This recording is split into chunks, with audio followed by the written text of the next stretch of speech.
You can't win a IPL title, which is so strongly contested, by changing and chopping.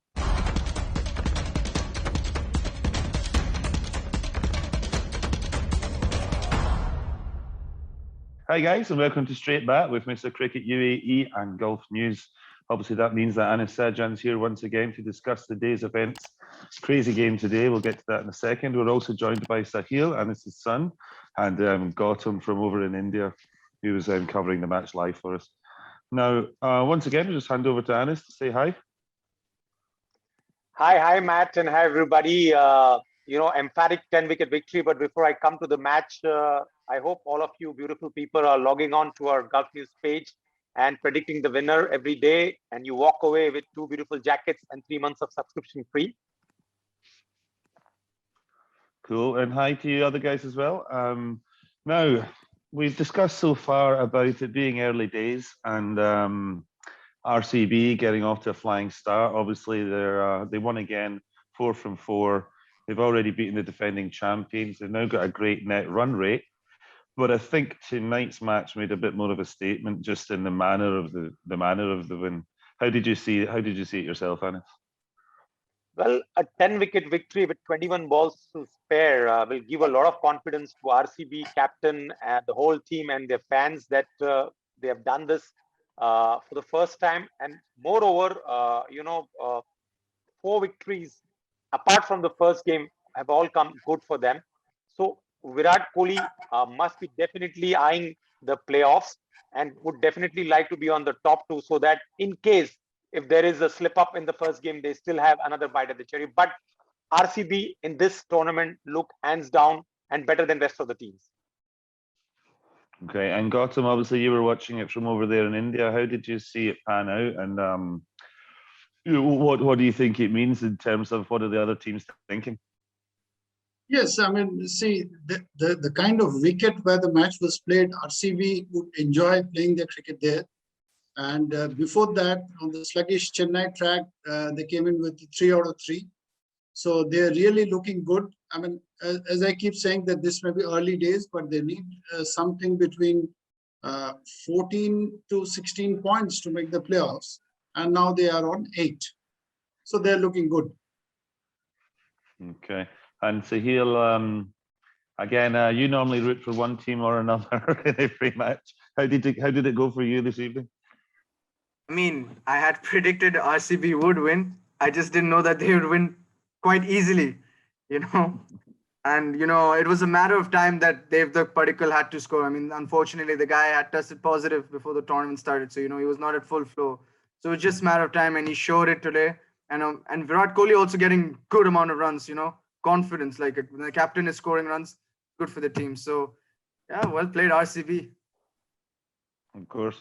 And obviously, Anis, you mentioned there as well about the 10-wicket victory. That's pretty good going in its own right in a T20 match. But as your son just mentioned there, the fact that Padikkal was coming back and the fact that Kohli had a point to prove, just how emphatic was it that their 2 guys carried their bats all the way through?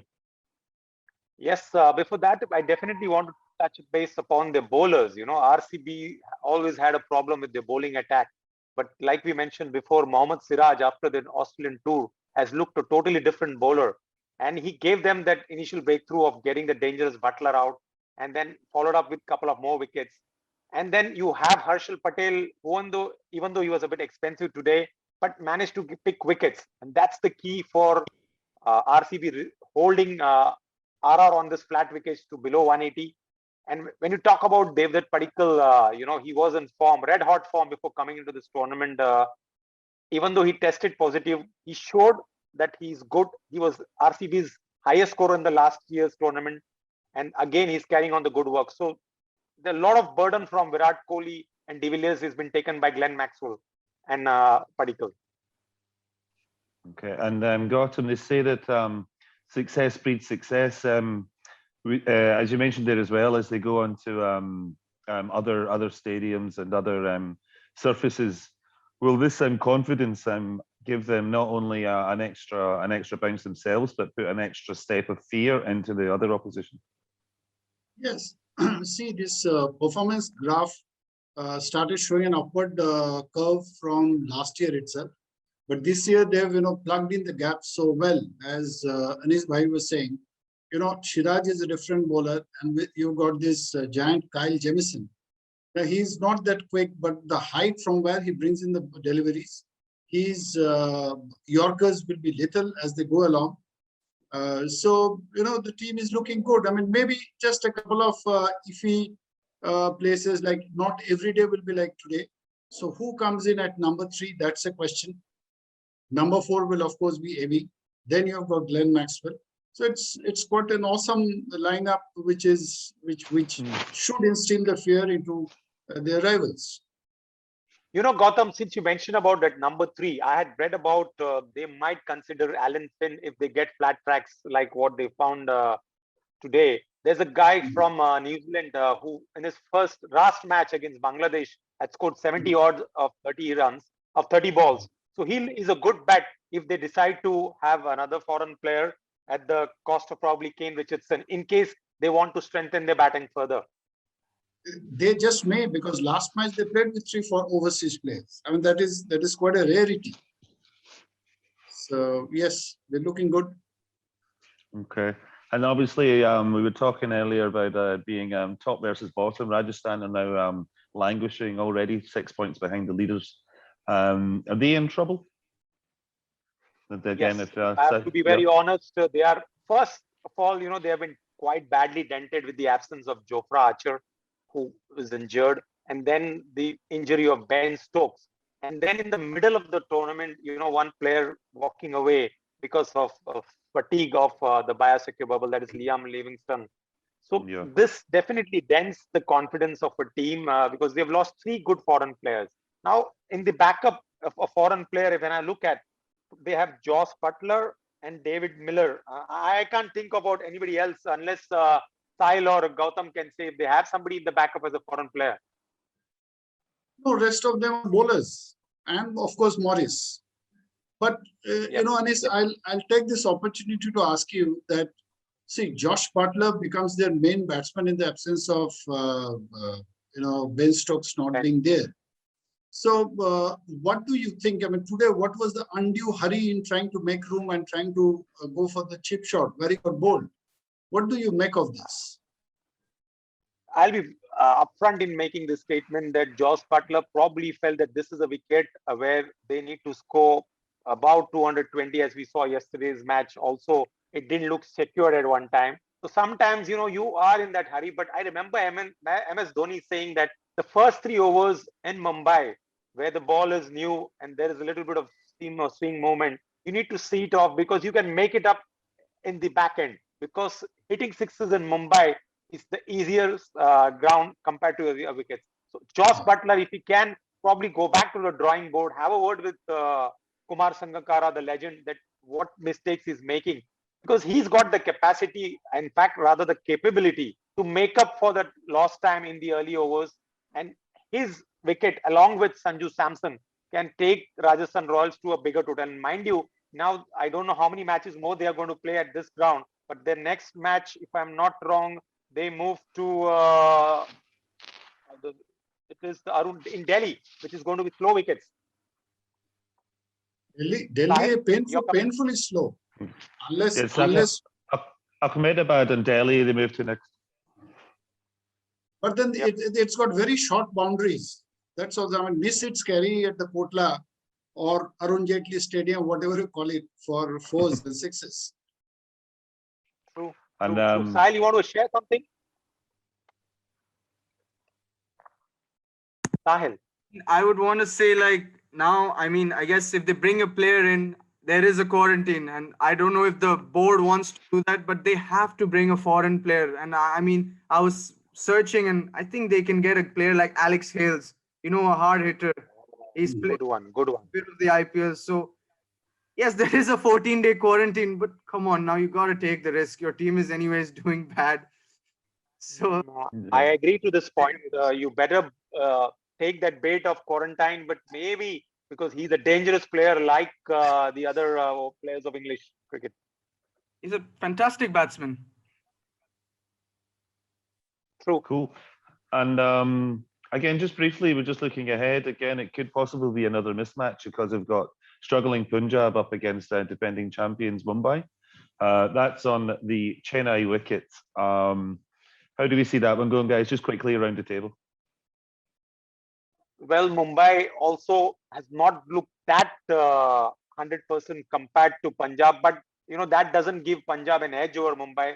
Punjab has lost 3 games quite badly when they played in Mumbai, and they've come into the slow, sluggish tracks in Chennai. And the first match they played against Sunrisers, they were found wanting.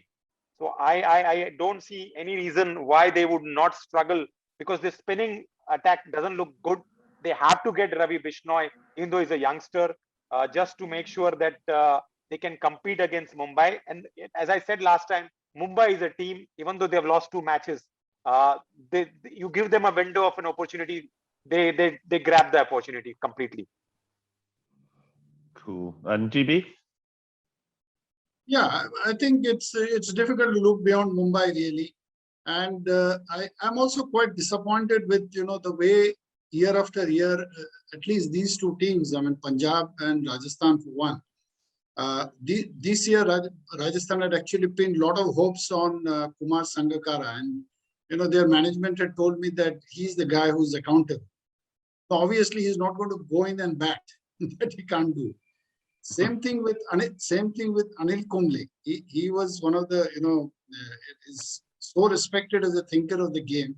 So I'd just like to ask Anis very quickly that there is this knee-jerk reaction. I mean, one day you play a genuine leg spinner, next day you play 2 part-time spinners. So how far do you actually see them going, Punjab? Anis, very quickly, if you can just take us through that. I'm glad you asked me this question, Gautam. First of all, you hit the nail about Kumar Sangakkara, that he would be responsible. Then you mentioned about Anil Kumble. Now, you see, both are legends in their own rights. But as you mentioned, they are not the ones who are going to play. But they can probably give the right direction to these teams like Punjab or the Rajasthan Royals. Like you mentioned, they keep changing the squad. The panic button is pressed. And year after year, like Punjab has never won an IPL title, barring reaching once the final, whereas RR has just won the title once. So after that, they haven't looked the same pose. So they have not trying to, make a team which will go the distance. You have to give confidence. Now, the reason I'm taking a little long, Gautam, on this part is like, if you look at teams like Mumbai. It's worth talking. Yeah. I mean, we know who the good teams are, but here what's going wrong, if you can throw some light. I'm hitting the nail here is that when you are taking players, or when you are hiring players for your franchise, you need to give them the security and the belief that you are here to stay with us. You can't keep chopping and changing players. A franchise is built over a period of time. Like Mumbai Indians, let's take the example of Mumbai Indians. They won their first title in 2013, whereas the IPL started in 2008. So it took them time. Okay, CSK also, they won their title in the 3rd year. So they made sure that they backed their players.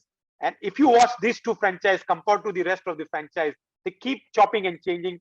Bearing KKR, probably they have stuck around with the Russells and the Narayans. But the success of these 2 franchises is because they back their players, they give them the security, they give them the belief, and a franchise is built. You can't win an IPL title, which is so strongly contested, by changing and chopping. In a nutshell. And Sahil, we just talked about there, and obviously teams that have never won it. Obviously, RCB have never won it. We might be seeing that changing that'll be one statistic that might change this year. That'll be a fascinating one to keep our eye on. Sahil, have you got any quick thoughts on who do you think will win tomorrow? I think, look, Mumbai, this season they've not started well. So do I want to say Mumbai will win? No, I don't want to say, but Punjab's team, and they're not great, man. They don't have a great squad. Last match, I saw the way they were playing. Not even one player stepped up for them. Chris Gale is not performing. Rahul is not performing. I have to say Mumbai. Look at Mumbai's bowling lineup. They're just unplayable. Mm-hmm. Cool.